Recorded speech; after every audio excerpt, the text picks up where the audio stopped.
अहिले देशको परिस्थिति अत्यन्तै जटिल मोडबाट देश गइरहेको छ। त्यो जटिल मोडबाट जाँदाखेरि नेपाली कांग्रेसको भूमिका महत्त्वपूर्ण भएर गएको पनि देखिन्छ। त्यो जटिलता कसरी निम्त्यो भने पुस 5 गते प्रधानमन्त्रीजीले संसद विघटन गर्नुभयो र नेपाली कांग्रेसले त्यो संसद विघटनलाई असंवैधानिक अलोकतान्त्रिक कदम भनेर हामीहरू सडकमा आयौँ। पत्रकार साथीहरूले पनि त्यसलाई, देशभरिका पत्रकार साथीहरूले पनि त्यसलाई हामीहरूलाई साथ दिनुभयो, लेखेर मिडियामा प्रस्तुत भएर सामाजिक सञ्जालहरूमा आएर। त्यो हामीले किन गर्यौँ भने संविधानमा नभएको कुरा, संविधानले दिँदै नदिएको कुरा उहाँहरूले, प्रधानमन्त्रीजीले संसद विघटन गरिदिनु भएको थियो।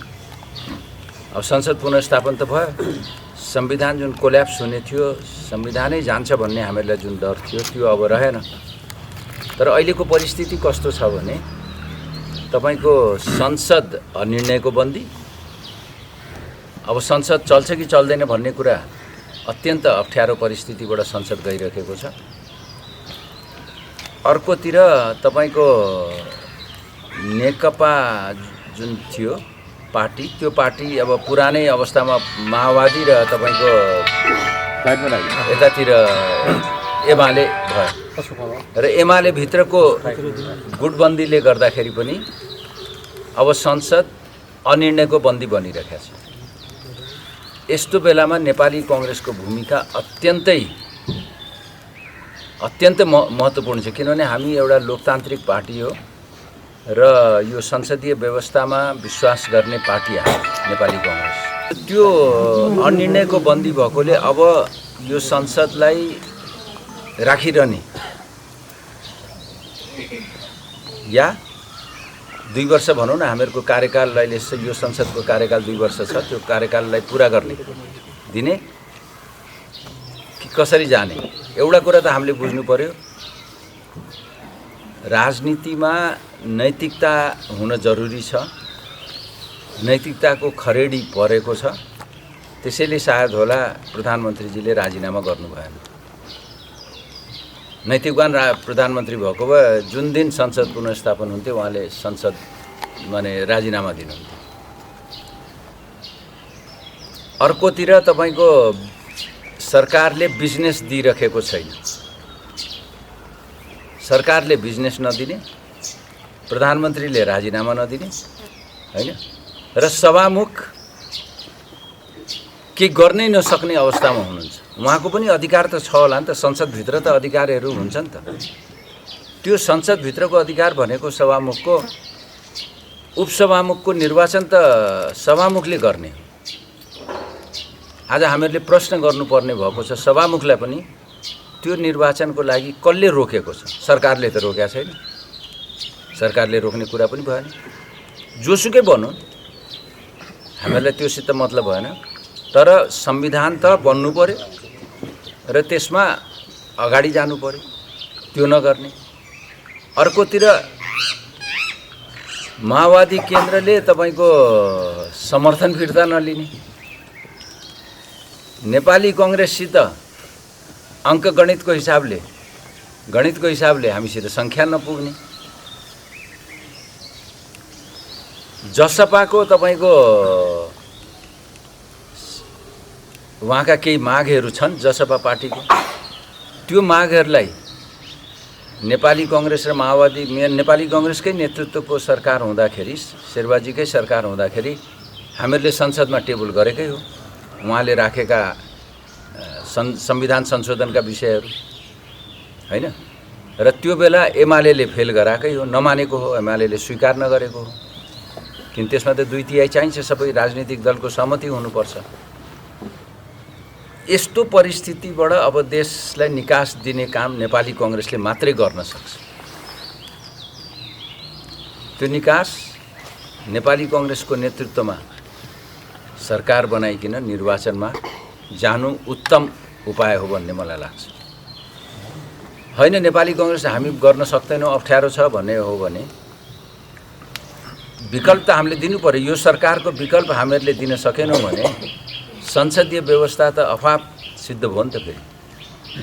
त त्यो विकल्प नेपाली कांग्रेसैले दिन सक्नुपर्छ। अहिले आइरहेको छ जसपाका नेताहरूलाई दिने कि ल सरकार बनाऊ भनिकिन।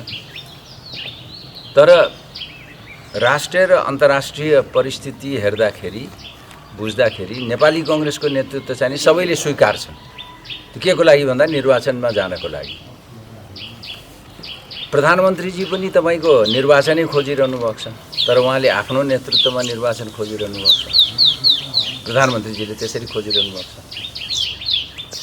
हाम्रो नेतृत्व खोजिरहेका छौँ।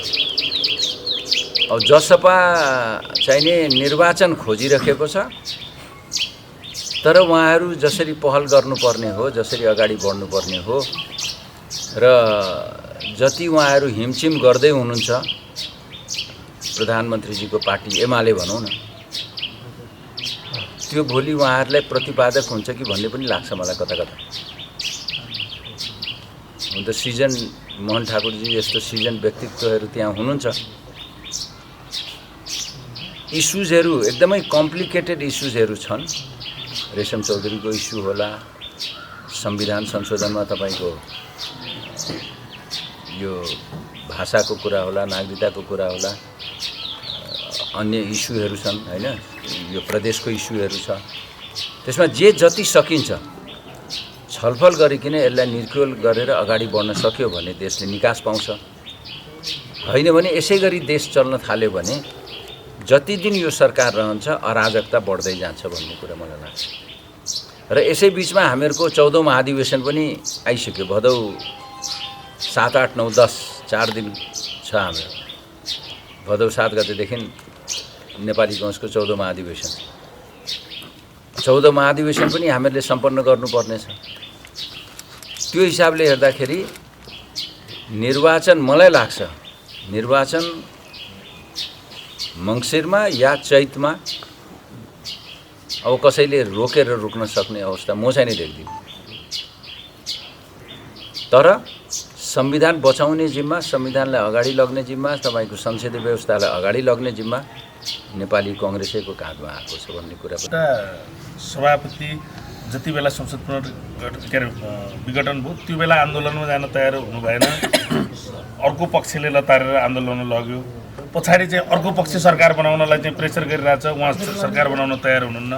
यी खाले नियुक्ति कहीँ न कहीँ हामीले लेखेको देखेको मात्रै हो कि इन्टरनल पनि सभापति र कांग्रेस सभापति र प्रधानमन्त्री बिचको साँठगाँठ चाहिँ छ भनेर भन्ने हो लाग्छ भन्ने कुरा भन्दा नि पब्लिकले बुझ्ने गरी ठोकुवा भन्नु पर्यो। अब ठोकुवा त कसरी भन्नु अब त्यो हामीलाई त थाहा हुँदैन।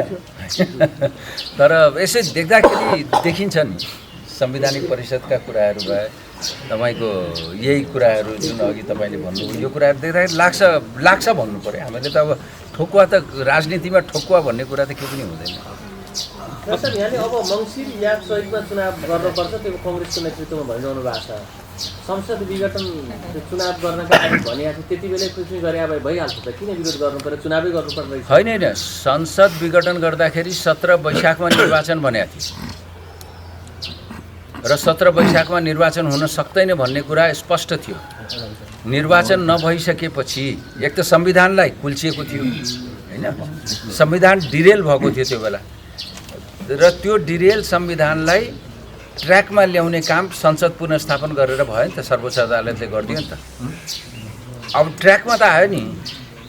अब यो संविधानलाई हामीहरूले हिँडाउनु छ। त्यो हिँडाउँदाखेरि संविधानैले टेकेर गर्ने, अल्पमतको सरकारले नै निर्वाचन गर्न सक्छ नि, बहुमतको सरकारले त सक्दैन। हामीले राम्ररी पहल गऱ्यौँ, एकदम भित्रबाट नेपाली कांग्रेसले राम्ररी एकदम सिरियस होमवर्क गर्यो भने नेपाली कांग्रेसको नेतृत्वमा चुनावी सरकार भन्दैछु म, सबै दललाई मिलाएर गरे पनि हुन्छ। नेपाली कांग्रेसै सरकार सबै लिनुपर्छ भन्ने पनि मैले भनिरहेको छैन। चुनावी सरकार चाहिँ नेपाली कांग्रेसको नेतृत्वमा गर्न सकिन्छ भने गर्नै पर्छ। भनेको बहुमत पुग्दैन भन्ने हो। हाम्रो बहुमत त पुग्दैन त, त्यही भएर चुनाव होइन। संसद अनिर्णयको बन्दी बनिसक्यो नि। 1 महिनादेखि संसद चल्न सकेको छ, एउटा बिजनेस छैन। किन चलाएर तपाईको त्यो पैसा दिइरहने, तलब दिइरहने सांसदहरूलाई भत्ता दिनु पर्यो नि त गएको दिन। त्यहाँ गएर भाषण गर्ने मात्रै त होइन नि। बिजनेस सरकारले नदिने, बिजनेस सभामुखले नदिने, अनि संसदको औचित्य के रह्यो भन्नुहोस् त? यो महाधिवेशनमा तपाईँको उम्मेदवारी केमा हुन्छ? महाधिवेशनको कुरा ल्याउनु भयो तल्लकै डाइरेक्ट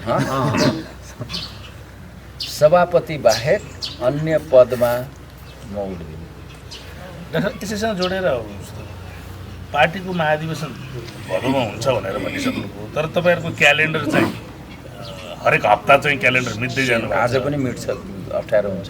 क्यालेन्डर चाहिँ मिच्दै जानु भएको छ। अनि अहिले भनिदिनु होला विधान त हामी त्योभन्दा पछाडि जान सक्दैनौँ।